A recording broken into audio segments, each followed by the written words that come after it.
Magandang araw po mga kaubayan. Ako po ay paalis na dito sa Panakol,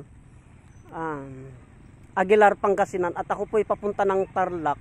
At dito sa aking nadadaanan mga kaubayan ay narito po ang mga halamang gamot dito sa Pangasinan. Napakaraming halamang gamot dito mga kaubayan, kaya lang po hindi ko na po na gawang mag-video pa. Ito ang kahalagaan ng halamang gamot na mais mga kaubayan. Ito po siya.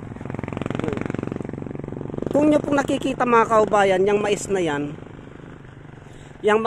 bukod sa mais na yan na linalaga, na kinakain at hanap buhay ng ating mga kaubayan, ang mais na yan mga kaubayan, yung mais na yan, kung mura pang mais na yan, ay napakabisa po na panggamot yan.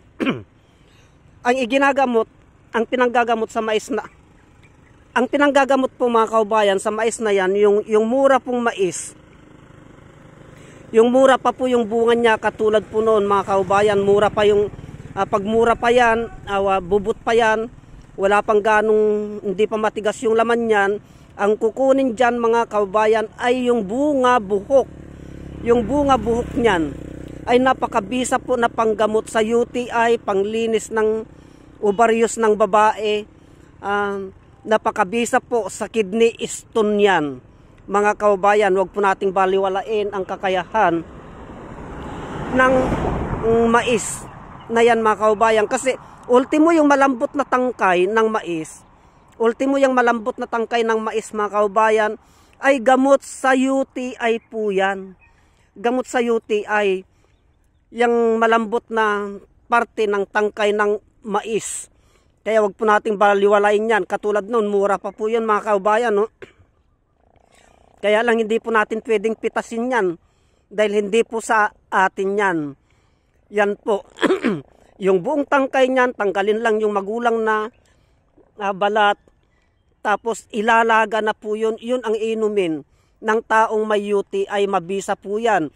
Pwede rin pong isama yung tangkay, lalong-lalo na po kung yung talbos pa po lamang yan. Yung talbos hindi pa po nakalabas yan. Kukunin po yon, yung malambot na yon, at yung mga may UTI dito sa probinsya, ay pwede nyo pong gawing tubig yan. Napakabisa po yan mga kabayan na panggamot sa UTI, at napakaraming halamang gamot dito sa tabi ng maisan mga kabayan. Tignan po natin, no? Ayan, no? Dahil dito sa Pangasinan mga kabayan ay napakaraming halamang gamot dito. Ang produkto po nila dito ay maisan. Yan, oh, puro mais po yan.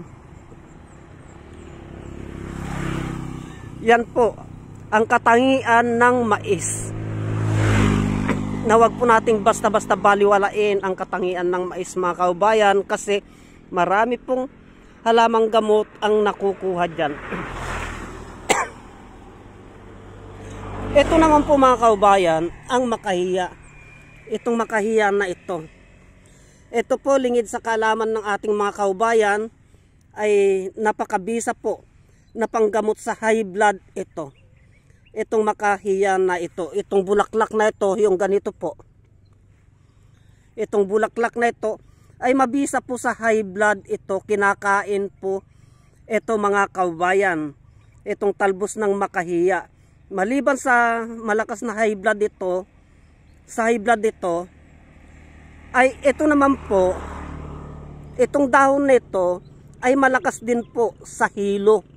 Sa nahihilo po ito. Pag yung ikaw ay magbibiyahe, kumuha ka po ng mga talbos nito mga kaubayan, ito. Kumuha ka ng mga talbos nito, pitpitin mo po, at yan po ang amoy-amoyin mo na ganon. Para sa hilo po. Para sa hilo po yan mga kaubayan. Itong makahiya na ito, kaya wag po nating baliwalain ang kakayahan ng makahiya, kasi po itong bunga nito ay kinakain ito ng mga high blood. Ito po, wala kasi akong dalang tubig, kaya hindi ko po maipakita sa inyo kung paano kakainin itong bunga ng makahiya na ito. Kinakain po ito mga kaubayan sa mga may high blood. Ito. Yan po. Kaya hanggang dito na lamang po ang videos na ito mga kaubayan, at ako po'y magbiyahe papuntang Pangasinan, ay papuntang Tarlac. Hanggang dito na lamang po at marami pong salamat.